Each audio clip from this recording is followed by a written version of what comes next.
I suddenly come to visit Marie in Black New York again, and find her on one of the canals working on the rigging of a small sailboat. The body of the boat is like an elongated kayak, entirely black with polished silver fastenings. The sails are of a shiny black leather, and all the lines and cords are silver. Know anything about sailing, she says?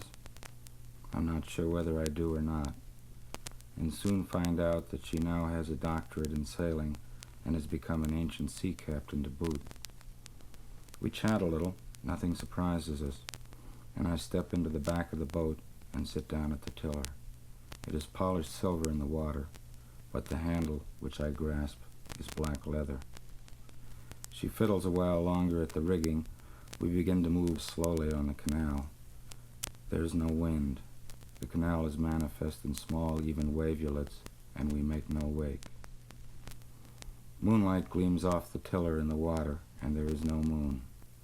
Our talk is soft, making striations in the air. There is no necessity of understanding. Indeed, there is no sound. Our voices on the wavulets of the unmoving water move the boat. All is dark, and we can see perfectly. We are not yet wearing the black leather neckbands, which we either will or will not be wearing later, and the water begins to move. We make no wake except for the silent sounds of our now silver voices. We are both dressed in black. She is wearing a silver metallic belt, and I am wearing none.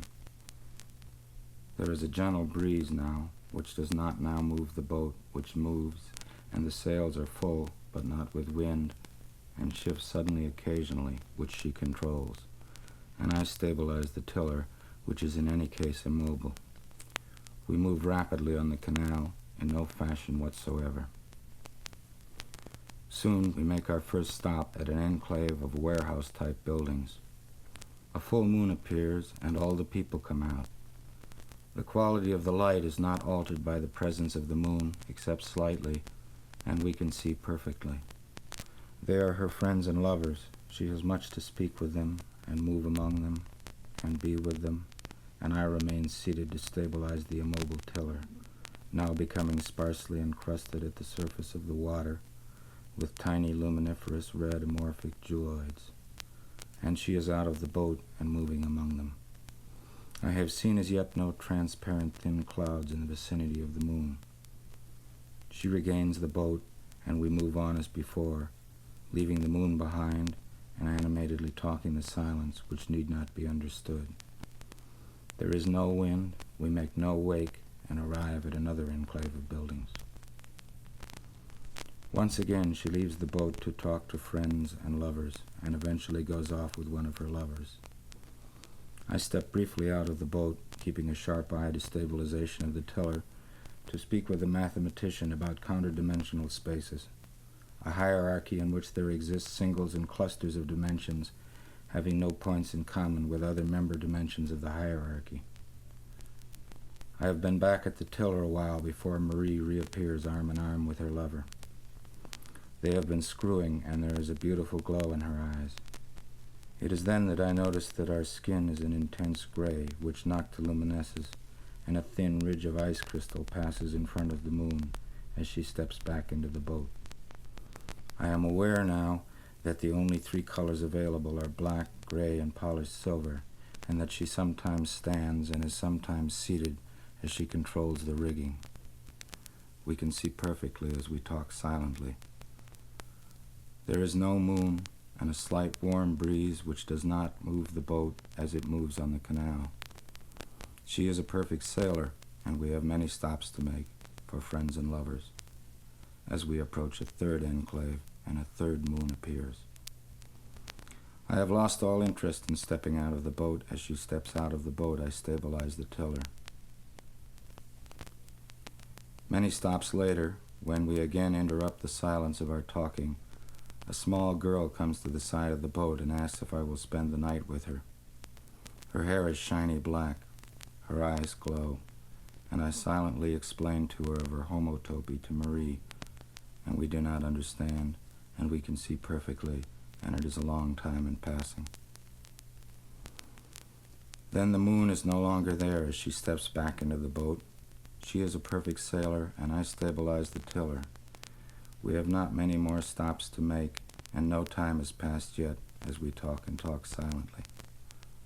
There is a last stop, and a last lover, and a last friend, and a last moon as we gain a quieter velocity as we move along the canal coming into an opener way. A shiny black mass of hair floats quickly by in the direction in which we are moving. The roots are slightly flecked with luminiferous red blood. When it is gone, I recall that there may have been some brown flecking vaguely apparent among the building enclaves. A rat watches us from the shore as we move into an opener way. There is a now stronger, warmer wind which does not now fill the convexing sails, and she removes her sweater. Her breasts are an intense gray which is noctiluminescent, having very large, shiny black nipples. As she leans back, seated in the front of the boat, I notice that the gold streaking in her hair shines as it floats on the warm wind, is the only color other than intense gray, shiny black, and polished silver, and that she is now wearing the black leather neckband, which I have been wearing for quite some time now, as we laugh and talk and no longer can see any shore silently. We can see quite clearly, as I realize that sometimes I am I, and she is a perfect sailor, and sometimes I am her, and she is an ancient sea captain, or someone else who is not present with us, or I am an ancient sea captain and Marie, and no one is I, and she is no longer there.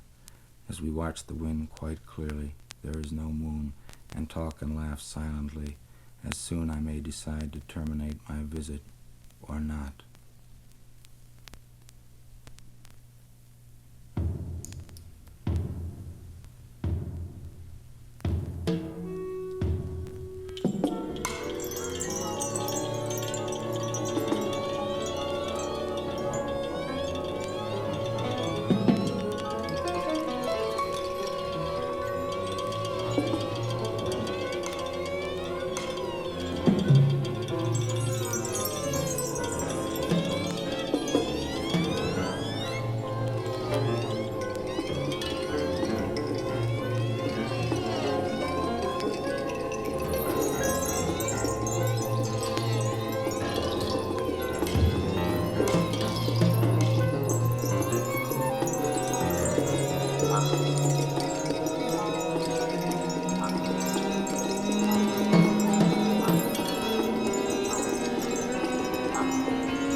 Bird stack berg, hag stack moo.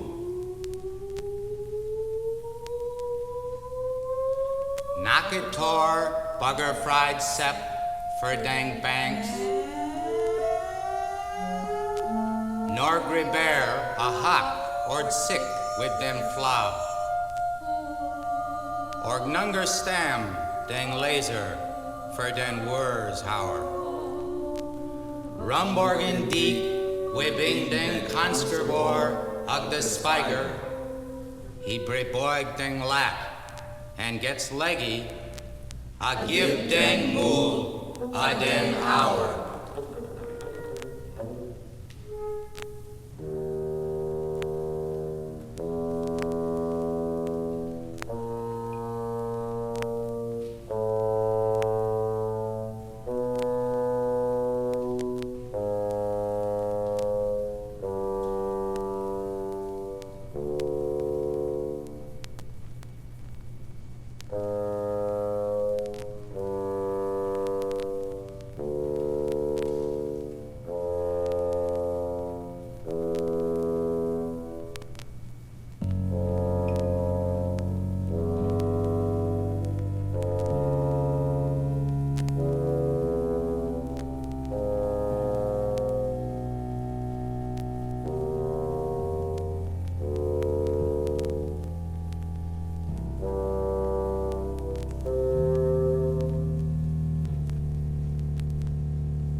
Stack moo, Inswick hour.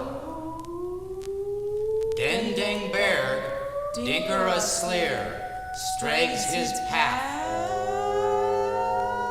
Moves away, Gawire, fung lat, ada plates, where bugger fried, now serpers, shrogalam leers.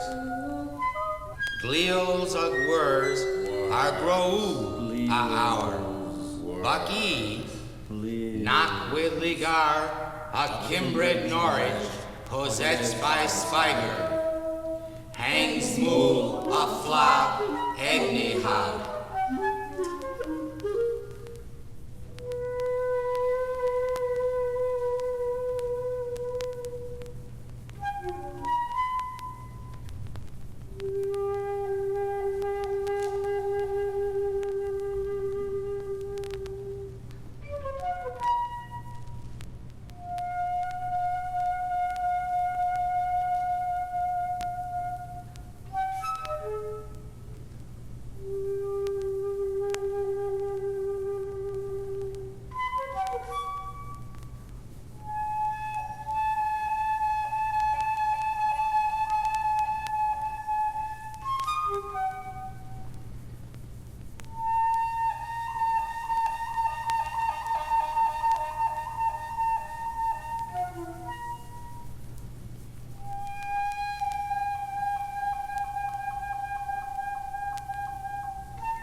Ein dak flab, dug knock rook. Act del clears ever resire. Takes our skip, reefs by word, or sips a roll with dak bore. En kergrid ze derangerds, dunger bergs wall. Through ugger wood, nigi dak spiegel line, as goo grown, had stack mile, which froke them whim, so glide. I give dak moo, I dem lacked.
Break dak moo, rat lungs mag.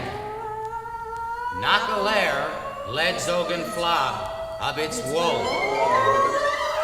Raids around, benor that sag bugger fried. Wamu of wait, a meg, a rugugmool, for spiger. Rack rudge dak home, not carebor, what that power see. Now surfers, Had stack bear, a shriel, and glower, a hax, brief flag, von were, drock stack move.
Where's feet, ride stack move. Ending lat, sugary stag, e keeks wide. Megi den spiegel, we're now make a move toward that object. Sue den bear, we're wake. and nap stang, nor weird and flab be leggy with the like move, nor den hour hag just the thought leager, a hair den saw butterfly. Den hour flab eggy hog, moola den rack, word rocks that move.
Skip a dang spider. Dang a rights clear by their word and wait sing ho that cower we're here or gleo a some crane. As for then rat, each floatser in a briar gaze, flaps a spiff what they had lost. Negger, bagam, where bear, hor, dak, move.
Steer duds that moo, kung ladzak spigers plays, buck day or no, den flop, da whir, and dak bear, den hour, den rat, and dak bugger fry. That dids clor mool, heads arguades galamd, a sung unglower cleep tack, wigwam sagas.